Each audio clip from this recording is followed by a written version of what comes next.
Okay, so this is the Sens07 vest. Okay, whenever you use it, before you use it, you want to hit that button, make sure you get your green light.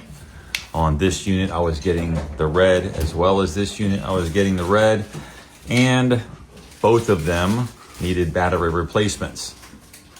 Unfortunately, cannot get a hold of the company. They've pretty much gone AWOL. They never respond to anybody. I get plenty of calls about it, so I figured I'd just do a quick rundown. I have absolutely no affiliation with this company. I love the vest. I love the idea of the vest. I love the safety of the vest. Of course, it's a third buddy diver. Never takes place of your actual human buddy diver, but it's a very good safety feature to have with you. Bottom line is, you've got two torque screws on the inside here that you can see with the two red seals and the pogo pins. That's what your actuator touches. You always want to make sure that those are clean because that can also cause you to have a red light. But we're changing the battery today.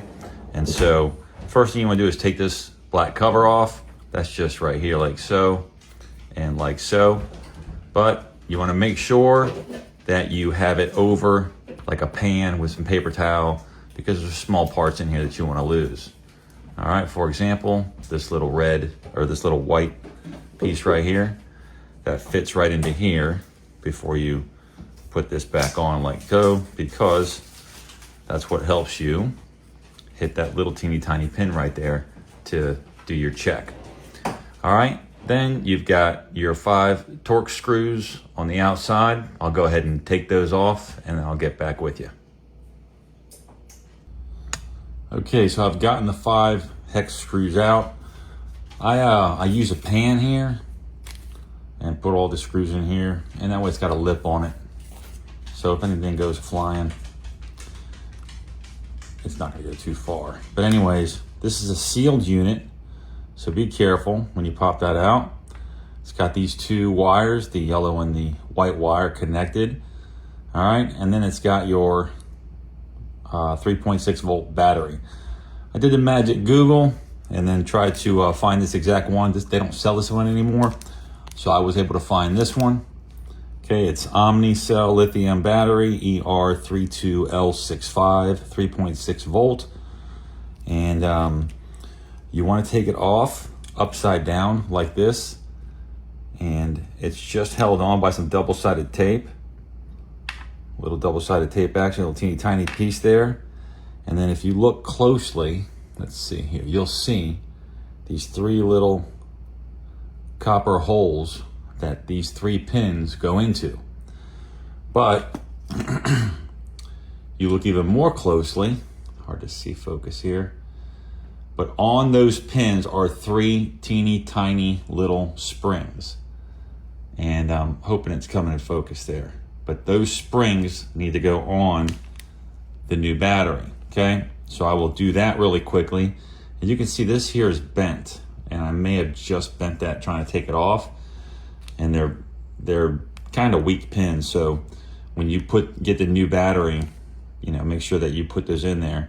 And when you're putting it back in the 3 little holes with the springs on it, you don't bend those pins. All right, so I'm gonna switch out the pins real quickly and then I'll come back. All right, so this is your new battery. These are little teeny tiny springs. I don't know if you can see that on there, but it is literally a microscopic spring.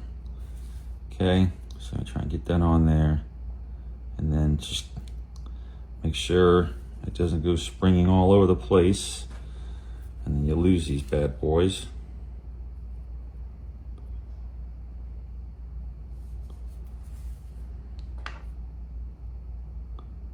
Okay, like so. And even these pins are a little bit off center, so I'm probably gonna have to bend them a little bit to make sure that they're straight up and down.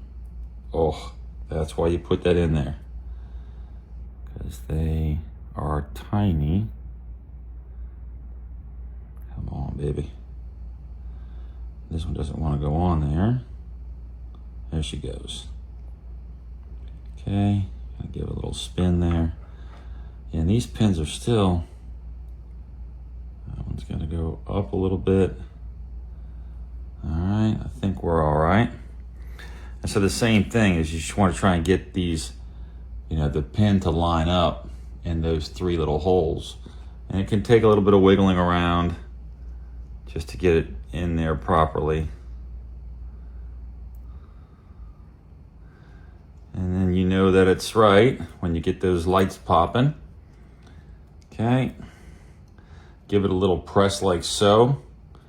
Now, when you put this back on, you also, back to being small parts, in there is that little pin, and that can come out. But you gotta make sure it goes back in front of this piece. Okay, so you just gotta be super careful when you're putting everything back together. Kind of put the front end on first and then clamp back down.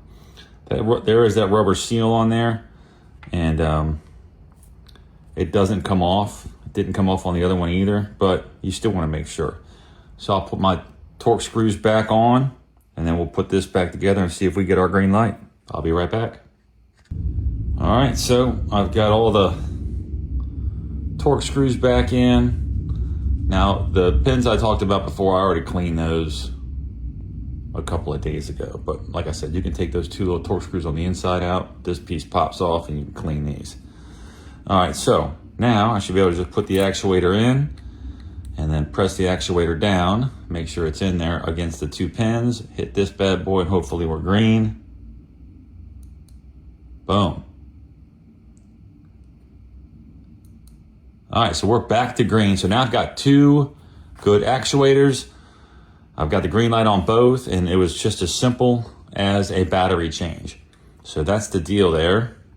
And want to hit you up with a disclaimer that I have absolutely no affiliation with this company. I cannot get in touch with anybody there. And if I do, it's a very short response, but that's few and far between. So I had to take matters into my own hands to get a working unit, because I really do love this vest. I'm a big proponent of the vest. It doesn't take place of your buddy diver ever, that's for sure. But it's one hell of a third buddy to have with you.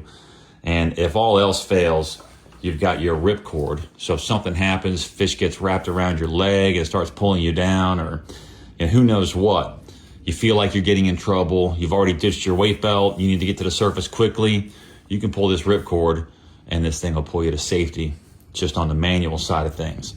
But then, just having the other functions are fantastic. So now I've got 2 working actuators, and all it took was to replace the old battery. Easy as pie. So I'll put this bad boy back together, and I'll keep this in my dive bag as a spare. All right, you guys, safe diving. Take it easy.